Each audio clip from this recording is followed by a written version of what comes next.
Olá, seja bem-vindo. Eu sou o Norival Silva e sigo aqui fazendo um resumo hoje sobre um conceito que considero muito importante no âmbito do sistema de saúde suplementar, se não a referência de sucesso ou fracasso de uma operadora. Regulação prudencial.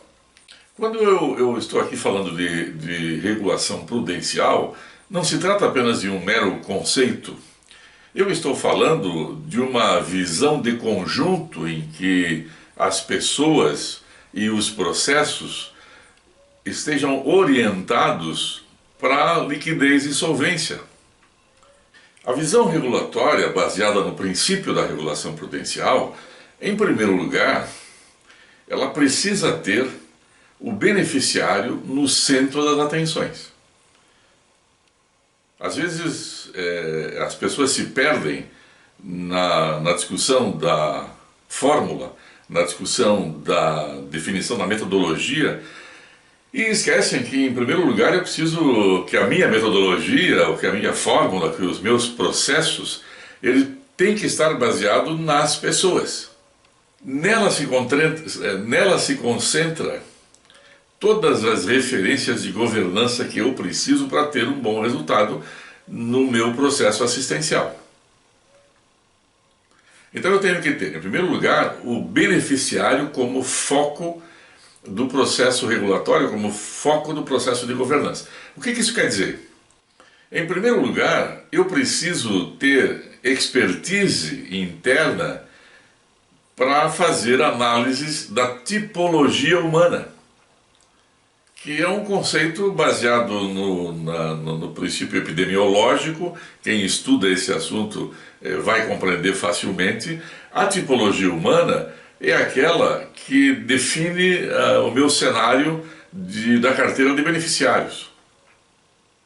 Então eu tenho que saber quantas pessoas distribuídas na sua faixa etária, de 0 a 5, 5 a 9, 9 a 14, 14 a 19, por aí vai.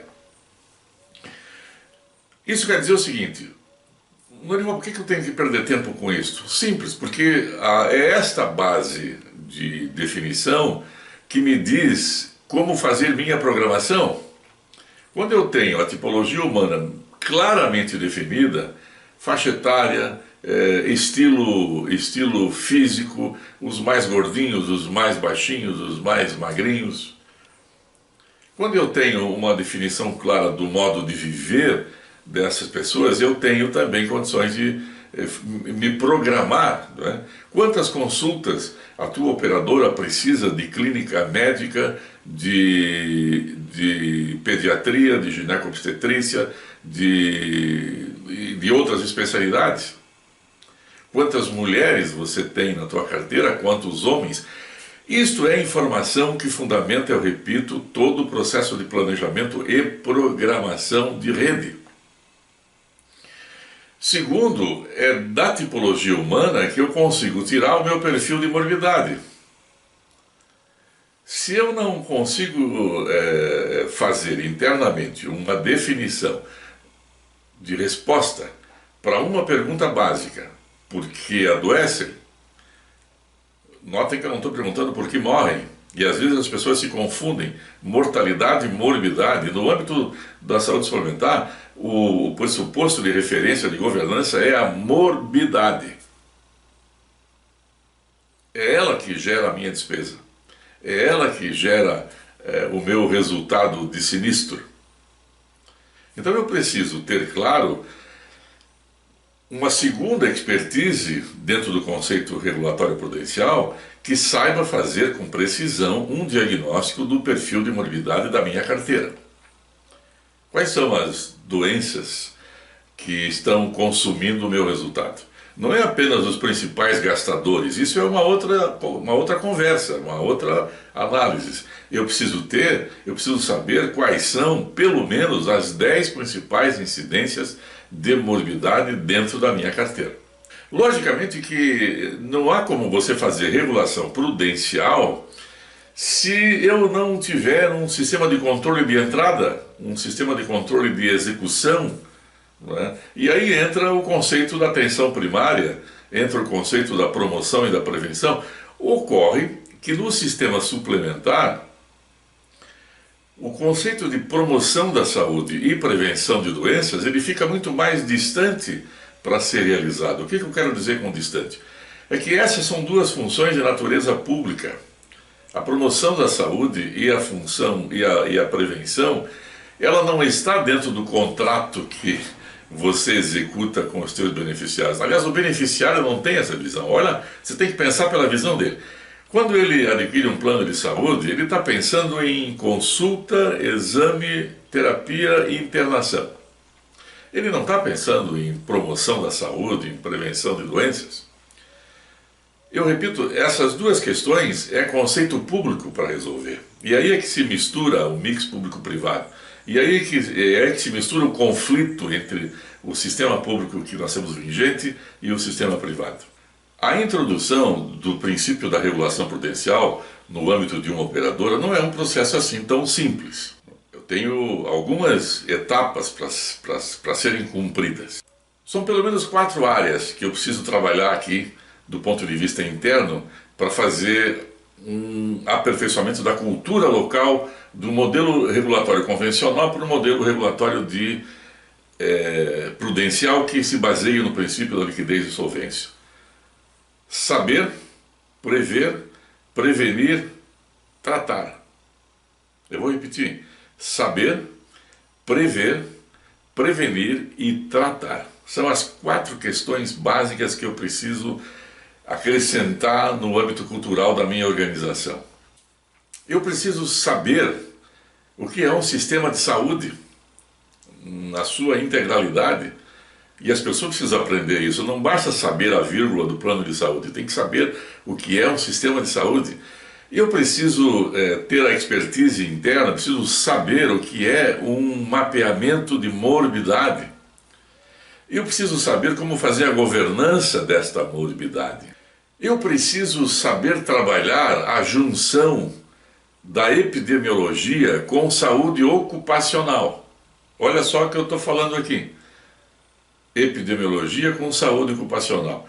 Mais de 65% do patrocínio da operadora tem a ver com planos empresariais, na sua grande maioria.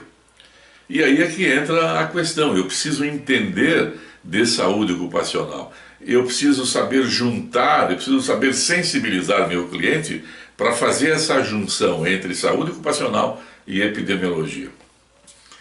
Eu preciso ter a expertise da previsão, eu preciso prever.